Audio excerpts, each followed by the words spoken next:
والصلاة والسلام على سيد الأنبياء والمرسلين أما بعد معزز اساتذہ کرام غیر مدرسین اعلیٰ اور عزیز طلباء اور تمام موجودین حضرات السلام علیکم ورحمۃ اللہ وبرکاتہ۔ آج کا دن یعنی 26 جنوری یہ کوئی ایسا دن نہیں ہے جو کسی تعریف کا یا کسی طرح کی روشنی کا محتاج ہو۔ آج کا دن ہندوستان کی تاریخ کا وہ عظیم الشان دن ہے کہ شاید کے بعد پورے ملک میں کوئی ایسا ہو جو یہ کہنے کہ آج کے دن کے بارے میں مجھے معلوم نہیں۔ میرے دوست عزیزوں، 26 جنوری یہ ہندوستان کی تاریخ کا وہ عظیم الشان دن ہے جس دن ہمیں انگریزوں کی غلامی سے مکمل طور پر آزادی مل گئی ہے۔ ایک وقت تھا کہ جب انگریز اس ملک کو چھوڑ کر چلے گئے تھے، مگر یہاں کی فضا میں، یہاں کی ہواؤں میں ایک طرح کی غلامی کی گھٹن تھی۔ ان کے بنائے ہوئے قانون ہمارے پیروں کو جکڑے ہوئے تھے۔ چنانچہ اس بات کی ضرورت تھی کہ جب ہم غلامی سے نکل چکے ہیں، جب انگریز ہمارا ملک چھوڑ کر جا چکے ہیں، تو ان کے بنائے ہوئے تمام قانون کو ختم کر دیا جائے اور ہندوستان کو ایک اس کا نیا قانون دیا جائے جس میں بسنے والے ہر فرد واحد کو اس کے مذہب کی بھی آزادی ملے، اس کے سماج میں بھی آزادی ہو، اس کے تہذیب و تمدن کو بھی آزادی مل جائے۔ وہ جس طرح سے اپنی زندگی گزارنا چاہتا ہے حکومتی سطح پر اور قانون کے مطابق اس کو مکمل طور پر آزادی مل جائے۔ چنانچہ مسلسل جدوجہد اور کئی بحثوں کے بعد، کئی لوگوں کے ناراض ہونے اور کئی لوگوں کے خوش ہونے کی اس سلسلے کے بعد بالآخر 1950 اور 26 جنوری کو ہندوستان کا قانون نافذ کر دیا گیا اور تمام ملک میں بسنے والے باشندوں کو ان کے حقوق ادا کر دیے گئے۔ آپ اگر عالمی سطح پر نگاہ ڈالیں گے، دنیا میں 127 سے زیادہ ملک آپ کو ملیں گے۔ ہر ملک کے اپنے قانون ہیں، ہر ملک میں رہنے کھانے پینے کے اپنے الگ ضابطے ہیں۔ یہ وہ واحد ملک ہے جہاں پر ہر علاقے کو اپنے حساب سے رہنے کی اجازت ہے۔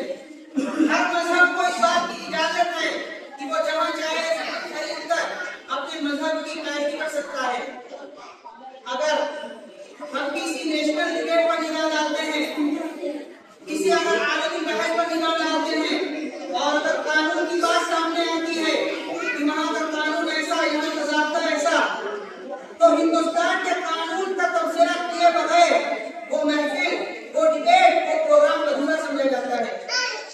ہمارے ملک کے قانون کی تعریف دنیا کے ہر کونے میں ہر چھوٹا بڑا ملک اس بات کی تعریف کرتا ہے کہ ہندوستان کا قانون جیسا کہیں کا قانون نہیں ہے۔ الغرض میرے دل میں جو بات کی وہ یہ نہیں ہے کہ میں ہندوستان کے قانون کی تعریف آپ کے سامنے کروں، ہندوستان کے آئین کی تعریف آپ کے سامنے پیش کروں، مگر آج کے زمانے میں جب ہم ملک پر نگاہ ڈالتے ہیں تو ایسا محسوس ہوتا ہے کہ اب قانون کی تعریف بیان کرنے سے زیادہ ضروری ہے کہ ہم قانون کے تحفظ کی بات کریں۔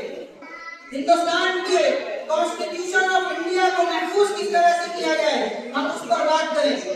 ہم یہ بات کریں کہ وہ لوگ جو کسی زمانے میں آئین ہندوستان کو ختم کرتے تھے، آج انہی کی نظر قانون ہندوستان کو پامال کرنے کو لگی ہوئی ہے۔ وہ ایوان جس میں بیٹھنے والے لوگ ہمارے ووٹوں کے ذریعے سے وہاں پہنچتے ہیں، آج اس ایوان میں ہندوستان کے اس قانون کو بدلنے اور تبدیل کرنے کی باتیں کہی جاتی ہیں۔ اسی زمانے میں ہر فرد کی آزادی، اس کی عزت، ملک کی عزت سمجھی جاتی تھی، مگر ایک خاص طبقے کو نشانہ بنا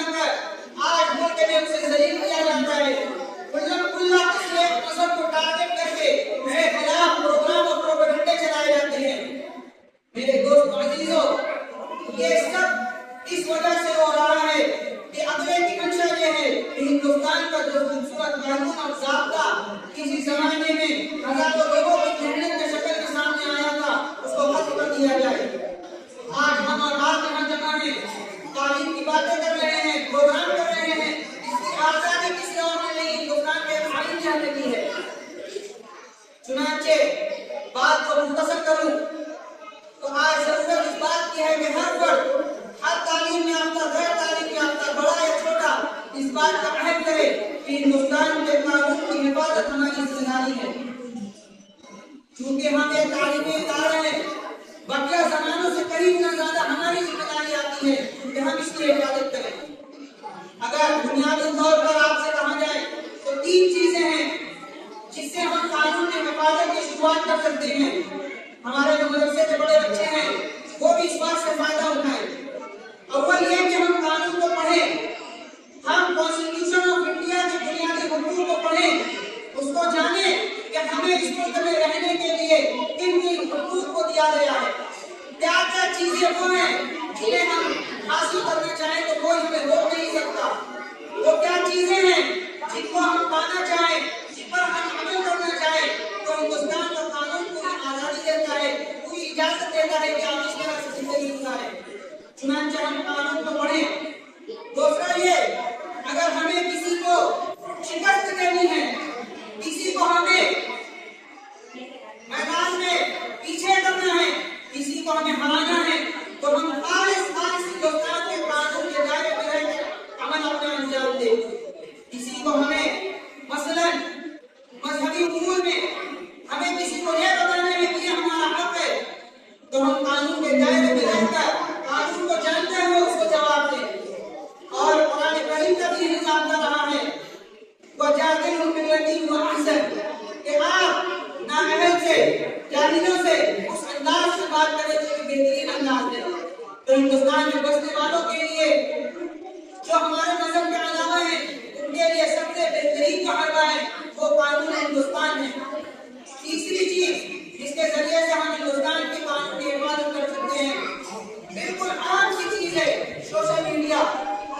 آج دنیا بھر کی طرح کی مہم چلائی جاتی ہے، طرح کے پروپیگنڈے پھیلائے جاتے ہیں اور طرح کی کامیابیاں حاصل کر لی جاتی ہیں صرف اس سوشل میڈیا کے ذریعے سے۔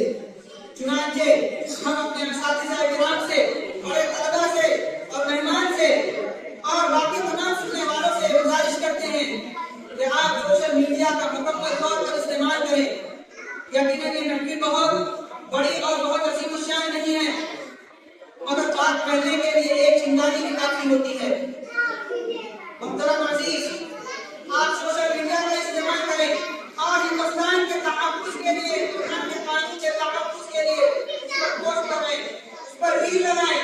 جو چیزیں آپ کے ذہن میں ہندوستان کے قانون کے مطابق، اس کے تحفظ کے متعلق آتی ہیں، اس کا استعمال کریں۔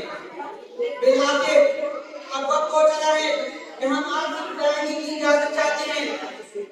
چنانچہ اپنی بات کو میں اسی بات کو مکمل کرتا ہوں اور اخیر میں تمام اساتذہ کرام کا اور تدریسی عملہ کا شکریہ ادا کرتا ہوں اور ہمارے جو ننھے پھول ہیں خاص کر کے ان کا شکریہ ادا کیا جائے کہ تقریباً 1 گھنٹہ سے زائد مدت تک ان پھولتے پھلتے پھولوں کو اور پھولوں کو اس طرح سے باندھ کے رکھنا یہ بہت مشکل ہے اس زمانے میں۔ ضرورت ہے کہ ان کو چھوڑ دیا جائے، مگر تہذیب و تمدن کا ضابطہ بھی یہی تھا کہ ان کو بچپن سے ہی یہ چیزیں سنائی جائیں، ان کو بتائی جائیں کہ 26 جنوری آپ کے بولا کیا ہے۔ اور پھر اخیر میں اپنے دو